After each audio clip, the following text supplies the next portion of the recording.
Assalamualaikum warahmatullahi wabarakatuh. Salam persaudaraan. Yo, cek out. Pencak silat, budaya warisan leluhur, berkembang begitu pesat di negeri kaya dan subur. Jasa para jawara dari barat hingga timur kan selalu terkenang walau jasad mereka telah terkubur. Kali ini ku hanya ingin kenalkan pada kalian 4 tokoh pencak silat negeri ini. Para pendiri sebuah organisasi yang para pendekarnya telah tersebar hingga pelosok negeri. Takkan pernah mati walau telah disusupi oknum pemecah belah keutuhan NKRI. Karena sumpah mereka yang tulus dari hati nurani di bawah kitab suci. Salam dulur-dulur, selamat sore. Semoga hari ini menjadi berkah buat kita semua dan apapun yang kita lakukan, semoga diberikan kemudahan oleh Tuhan Yang Maha Esa. Pada sore hari ini dulur-dulur, kembali ke segmen sharing bersama Bima ANF. Dan kali ini Bima ANF mengajak dulur-dulur semua untuk membahas sebuah permasalahan yang kali ini cukup hangat menjadi perbincangan dulur-dulur kita dari kalangan pencaksilat Jawa Timur. Jadi di sini ada sebuah kejadian yang menurut kita cukup tabu ya sebenarnya.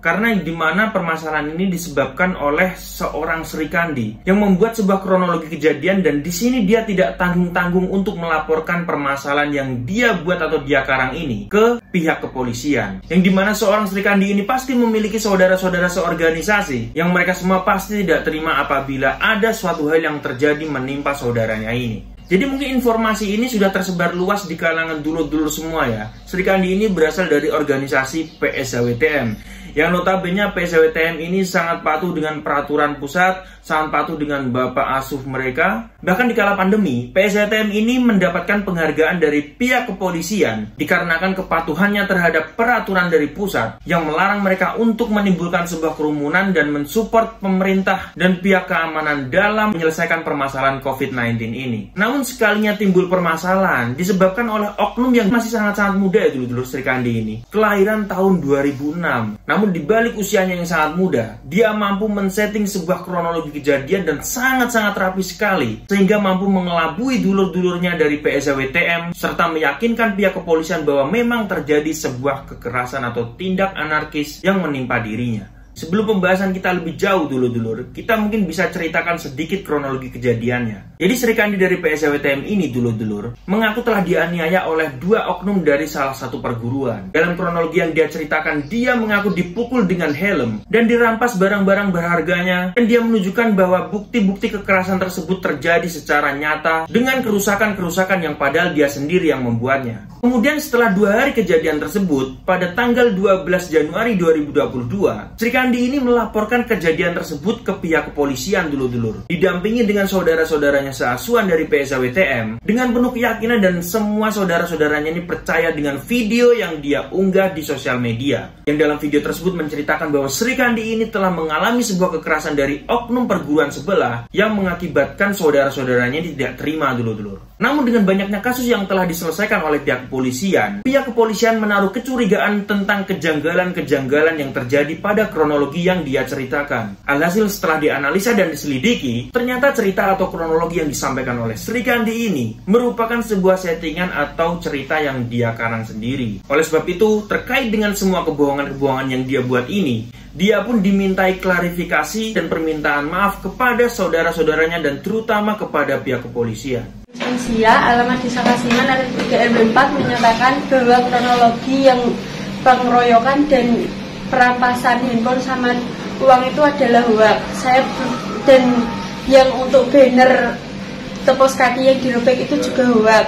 Terus untuk yang lainnya itu juga hoax, info-info yang kalau ada korban yang di GD Rumah Sakit Padangan itu juga hoax. Saya minta maaf kepada kantor polisi, sama saudara-saudara, masyarakat, orang tua semuanya. Saya meminta maaf ini tidak ada paksaan sekalipun, tulus dari hati saya sendiri. Assalamualaikum warahmatullahi wabarakatuh.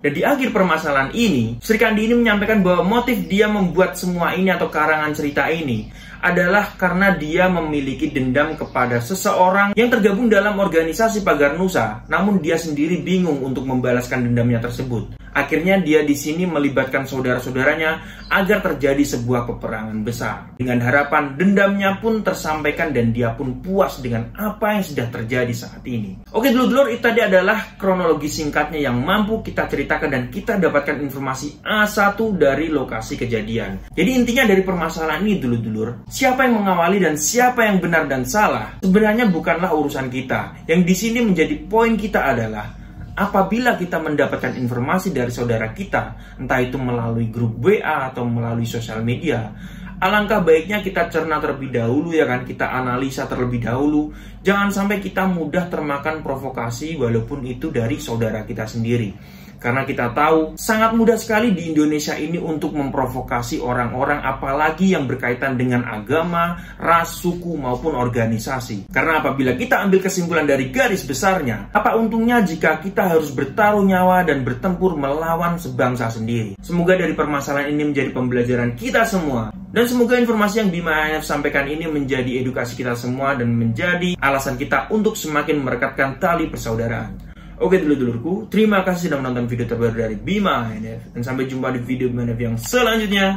Salam persaudaraan. Yo, cek out. Pencak silat, budaya warisan leluhur, berkembang begitu pesat di negeri kaya nan subur. Jasa para jawara dari barat hingga timur kan selalu terkenang walau jasad mereka telah terkubur. Kali ini ku hanya ingin kenalkan pada kalian 4 tokoh pencak silat negeri ini. Para pendiri sebuah organisasi yang para pendekarnya telah tersebar hingga pelosok negeri. Takkan pernah mati walau telah disusupi oknum pemecah belah keutuhan NKRI. Karena sumpah mereka yang tulus dari hati nurani di bawah kitab suci.